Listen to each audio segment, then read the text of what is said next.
Okay, so have you ever written code that, starts out simple, but before you know it, it's just this tangled mess of functions and variables? Yeah? If that sounds familiar, you are in exactly the right place. Today, we're going to demystify object-oriented programming, or OOP, in Python. This is the super powerful way to build code that's actually organized, reusable, and, well, just way easier to manage. So really, at the heart of it all is one big question. How can we make our code think and act more like the real world? Because let's face it, the world isn't some simple top-to-bottom script, right?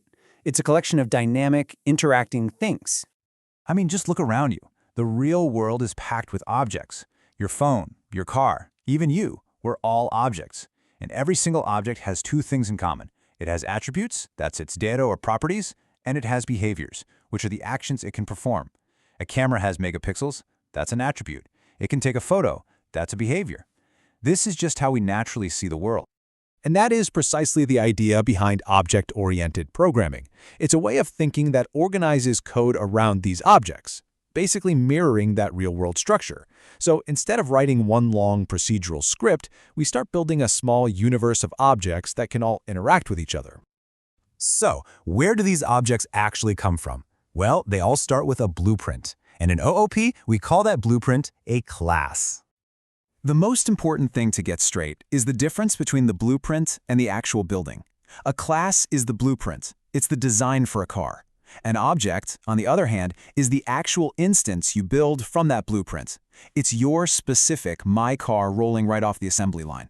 The class is the general idea of a phone. The object is the physical one sitting right there in your hand. And here's what that blueprint looks like in Python. That class dog line, that defines the whole blueprint. And that special underscore init method, you're going to see that a lot. It's the constructor.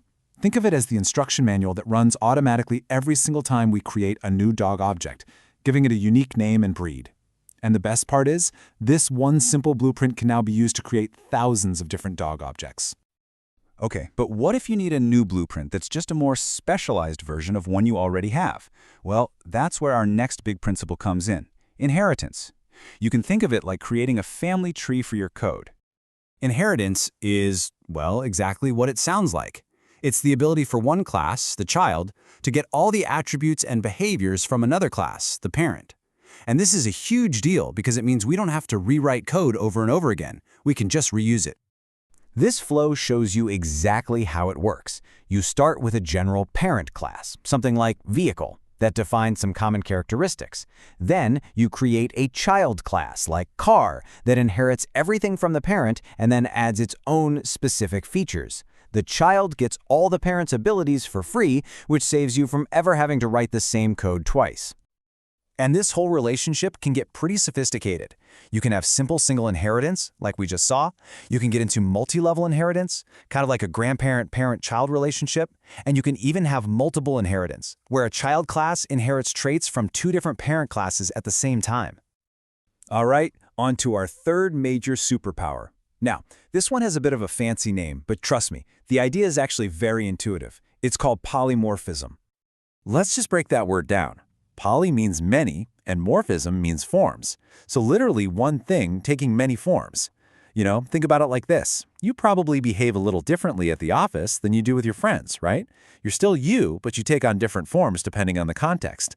Objects can do the exact same thing. So here's the crucial point. Polymorphism lets us use one single interface for all different types of objects. You can tell a whole variety of objects to perform the same action, and each one will know how to do it in its own special way.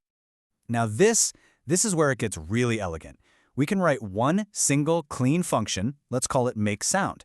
We don't need a make cat sound and a separate make dog sound. No way! We just pass in a cat object and it knows to meow. Then we pass in a dog object and it knows to woof. This makes our code incredibly flexible and so much easier to expand. It's the same command, but you get context-aware results. That is polymorphism in action. Okay, so with those three big pillars in place, let's just quickly add two more crucial concepts that really lock in the power of OOP. First up, encapsulation. This is basically about creating a protective bubble around an object's data. You bundle the data and the methods that work on that data all together, and you hide the complex internal stuff. This is great because it prevents other parts of your code from accidentally messing with an object's state. And finally, there's the super function. This is a super handy, practical tool for inheritance. It lets a child class call methods that belong to its parent. So imagine a child class wants to add to its parent's behavior, not completely replace it. Super lets the child say, hey, first run the original parent version of this method, and then I'll do my new extra stuff. So let's put all those building blocks together, shall we? We start with classes, which are our reusable blueprints. From those, we create objects, the actual instances that do all the work. We use inheritance to create specialized blueprints from more general ones, which saves us from rewriting code. Polymorphism gives our objects the flexibility to respond intelligently to the same command.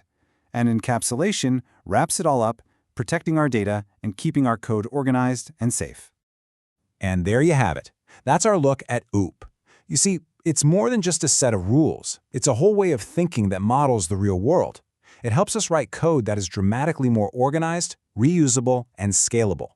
You now have the architectural plans. The only question left is, what are you going to build?